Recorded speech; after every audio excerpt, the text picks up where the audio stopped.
Audiobook, Handicrafts of Iran, Chaharmahal and Bakhtiari Province. Author Nazanin Amiri. Introduction. Chaharmahal and Bakhtiari, the land of migration and weaving hands. As I crossed the green peaks of the Dana Mountains and entered Chaharmahal and Bakhtiari, a cool, crystal-clear breeze rose from the valleys and played with my clothes. Here, the mountains speak to the clouds, and the sound of a shepherd's flute blends with the rhythmic beat of the carpet loom. The earth smells of love, and the rivers flow like living veins through the heart of the plains. At first glance, Chaharmahal and Bakhtiari captivated me with the silence of its mountains and the blueness of its sky. Yet something deeper flowed beneath. Art. Art that isn't born in noisy workshops, but in the black tents of the nomads, beside midnight fires, and in the hands of women and men who live in harmony with nature. Here, every kilim and every choga speaks the language of life. Women of the tribe, with wind in their hair and smiles on their lips, intertwine colorful threads, while the men shape tools of survival and migration from wool, wood, and iron. In the small bazaars of Share Cord and the plains of Farsan, one can still hear the rhythmic thud of felt makers, smell the damp wool and soap, and see the glint of a master woodcarver's knife. In this land, handicrafts are not merely art, they are the breath of life itself. Every creation beats with the pulse of faith and civilization. When the sun set behind the mountains and the bells of the herds echoed through the valleys, I thought to myself, in Chaharmahal and Bakhtiari, the weaver's hands are an extension of the mountains, and every kalim is a continuation of Iran's timeless story. Chapter 1, Share Cord, the roof of Iran and the beating heart of Zagros art. When I arrived in Share Cord, a cold wind from the Zardku Mountains brushed my face, carrying the scent of wool and oak wood. It was a calm city, suspended between the earth and sky, a place where the sound of looms echoed through the alleys, and the old bazaar still bore traces of artisans whose hands shaped beauty thousands of years ago. Here, art isn't confined to museums. It breathes through daily life, in the weaving hands of women, in the rhythmic beat of felt makers' hammers, and in the artistry of mountain woodcarvers. Bakhtiari carpet weaving, a tapestry of Zagros history. In the old quarters of Share Cord and nearby villages like Hafjan and Saman, the rhythmic sound of carpet looms still fills the air. Bakhtiari nomad women spin soft, colorful threads from sheep's wool, dyed with natural colors such as madder root, weld, and walnut husk. Their patterns, squares, flowers, and the tree of life are inspired by the mountains and meadows around them.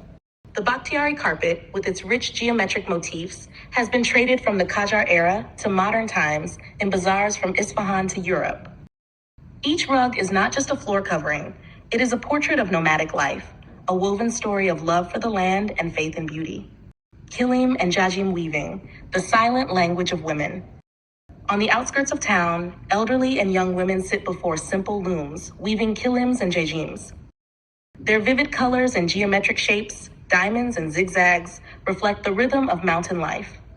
This craft dates back to the Median era, around 2,700 years ago, when Zagros nomads wove wool for tent coverings and floor mats. Each kilim tells a story of migration, endurance, and joy. In Share Cord's markets, you can still find kilims woven by mothers as part of their daughters' dowries, each pattern passed down through generations like a precious heirloom. Felt making, a 5,000-year-old Iranian heritage. Walking through the old quarters, I noticed a unique scent wafting from felt workshops, a mix of wet wool, soap, and heat. Felt makers work to ancient melodies, their rhythmic pounding echoing like a heartbeat of tradition. Felt is made by compressing raw wool with moisture, warmth, and patience. No weaving, only persistence. This craft in Share Cord dates back over 2,000 years, and across Iran, felt making has endured for more than 5,000 years. Once used for saddles, blankets, and shepherd hats, today felt is also shaped into decorative items and souvenirs that carry the warmth of history. Choga weaving, the proud garment of the Bakhtiari men. In the old bazaars of Share Cord and Farsan, I saw women weaving the choga, the traditional striped wool garment worn by Bakhtiari men. Its black and white lines symbolize balance between earth and sky. This attire traces back to the Elamite civilization over 3,000 years ago and remains a proud emblem of identity and dignity. The choga is not merely clothing, it's a banner of heritage. Every thread tells the story of courage, freedom, and belonging to the mountains. Givish making, walking on the path of ancestors. In the courtyards of old homes, elderly women still stitch give, light handmade shoes crafted from cotton yarn and leather soles. This art flourished during the Safavid dynasty, especially among nomads of Ardal and Kurang. Give shoes are perfectly suited for mountain life. Cool, durable, and flexible. When I bought a pair for myself, I felt I was not just wearing shoes, I was carrying a piece of history with me. Wood and metal crafts. The sound of art in the bazaar. In the traditional bazaar, the scent of fresh wood and the ringing of hammers on copper fill the air. Wood carving, monobat, and making agricultural tools from oak have long been part of this land's craft. Metal engraving, galamzani, on copper and brass also thrives here, a skill passed down from the Safavid era, with designs of flowers, gardens, and hunting scenes etched by master hands. Traditional embroidery, painting with silk threads. Women decorate garments and scarves with delicate silk thread embroidery inspired by the nature around them. Oak leaves, wildflowers, and birds.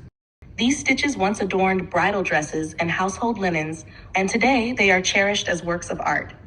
I couldn't resist. I bought a traditional dress, wore it that very day, and felt as though I had become one of the Bakhtiari women warriors who once stood strong in defense of their homeland. Traditional pottery and ceramics. In villages of Farrokshar and Hafshan, potters still mold clay from local rivers into simple jars, bowls, and pitchers. The clay here is rich and fine, and artisans paint it by hand with natural earthy pigments. This craft dates back to the Elamite period, over 4,000 years ago, when people of the Zagros first shaped life from soil and fire. Mat weaving, the craft of patience and unity. By the riversides, women weave baskets and mats from reeds and palm leaves. This art traveled north from the southern plains, symbolizing the cultural connection and unity among Iran's diverse tribes, from the coast of the Persian Gulf to the highlands of the Zagros. Closing reflection. As I left Shahrikhord, my hands still smelled of wool and wet clay. I realized that in this land, handicrafts are not mere objects. They are the continuation of life itself. Every carpet, choga, and piece of pottery carries within it the soul of the Zagros, proud, steadfast, and eternal. Final chapter. From Borujin to Kurang. My journey from Shahrikhord to the other towns of Chaharmahal and Bakhtiari was a passage through mountains and civilization, through misty valleys and the everlasting song of rivers. In every town, I found a form of art, born from the heart of history, still alive in the hands of its people. Borujin. The city of felt and pattern in Borujin, the air was thick with the scent of wet wool and soap. Men with sunburned faces beat piles of wool with wooden sticks until they came alive, soft, warm felt taking shape beneath their rhythmic strikes. Felt making here dates back several centuries, to the Safavid era, when felt was used for horse coverings, blankets, and shepherd hats. In today's markets, you can see felts decorated with Bakhtiari motifs, goats, flowers, even modern patterns, a beautiful blend of heritage and creativity. Alongside felt, women craft kilims and embroidered fabrics using natural threads dyed with mountain herbs. Farsan, the land of the choga and nomadic tents.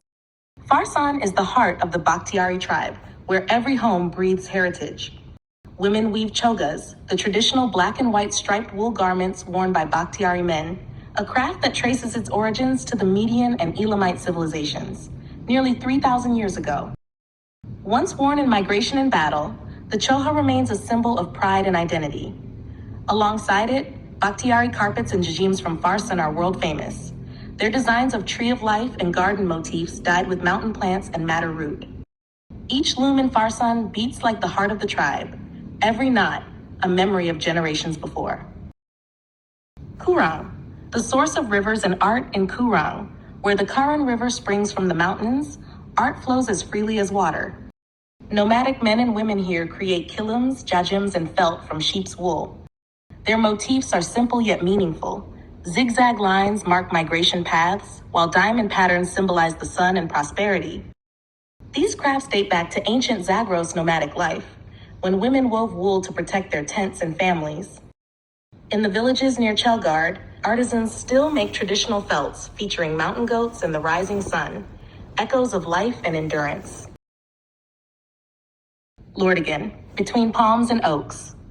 In the southern plains of the province lies Lordigan, where nature takes on a warmer hue, with sparse palm groves and oak-covered hills.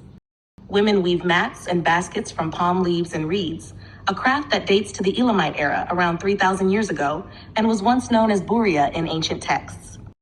Alongside mat weaving, tribal rugs and kilims are also made here, simple yet enduring, reflecting the resilience of life. In some villages, pottery continues as well, with hand-shaped clay jars and bowls painted in warm earth tones, humble yet full of soul. Saman, a garden of art beside the Zayande River. In Saman, the Zayande River flows through walnut and almond orchards, mingling the sound of running water with the rhythmic thud of looms.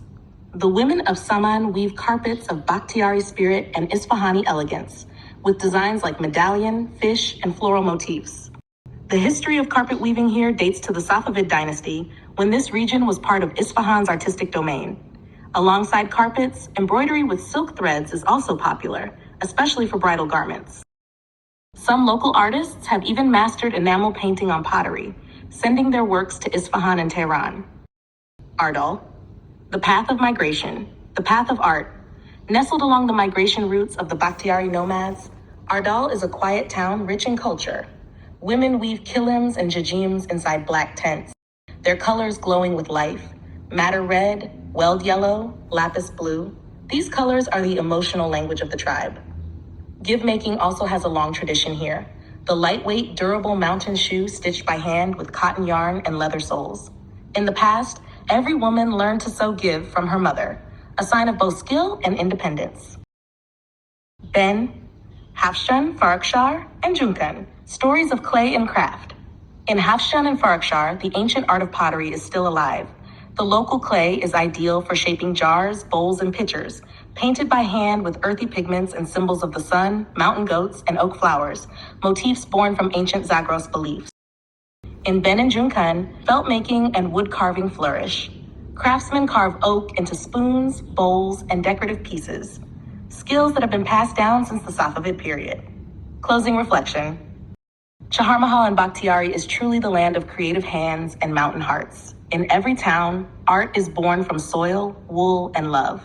From the felts of Borujan to the chogas of Farsan, from the carpets of Saman to the kilims of Ardal, each handmade work is a golden page in the living history of a people who have lived beauty amidst the wind and the peaks. As I left Kurang, the Karan River flowed beside me, and from afar I could still hear the soft beat of the carpet looms. And I whispered to myself, in this land, art is not born in markets, but in life itself, just as the river flows from the heart of the mountain. I knew then, I will never forget the people of this land, their history, or their art.